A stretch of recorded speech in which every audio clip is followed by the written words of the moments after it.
Seorang dokter perempuan ditangkap karena disangka melakukan pembakaran bengkel di Cibodas, Tangerang, yang mengakibatkan 3 orang tewas. Polisi menyebut, 30 pelaku yang tengah hamil tega melakukan pembakaran karena tidak direstui orang tua pacarnya untuk menikah.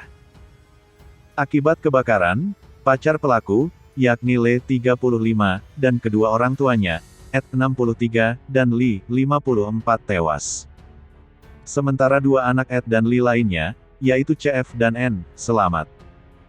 Pihak keluarga dari 3 korban mengatakan, orang tua Le sebenarnya telah merestui hubungan anaknya dan si pelaku. Henry, paman CF dan N, menyatakan bahwa Ed dan Li sebenarnya tidak melarang Le untuk menikahi Ma yang sedang hamil. Dia keberatan dengan pernyataan yang beredar soal Ed dan Li melarang anaknya menikahi Ma. Soal tanggung jawab dan restu, itu enggak benar, papar Henry kepada awak media, Senin, tanggal 16 Agustus tahun 2021.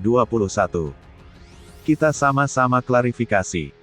Kita berharap proses hukum ini berjalan baik, karena kita yakin hukum di Indonesia hukum yang adil, sambungnya. Henry menekankan, Ma dan Le telah berpacaran sejak sekitar 2019. Sehingga, menurut Henry, pernyataan orang tua Le tidak mengizinkan menikah hanyalah omong kosong belaka. 2 tahun lebih, Ma dan Le menjalani hubungan. Jadi, misal ngomong enggak direstui, itu omong kosong lah, katanya.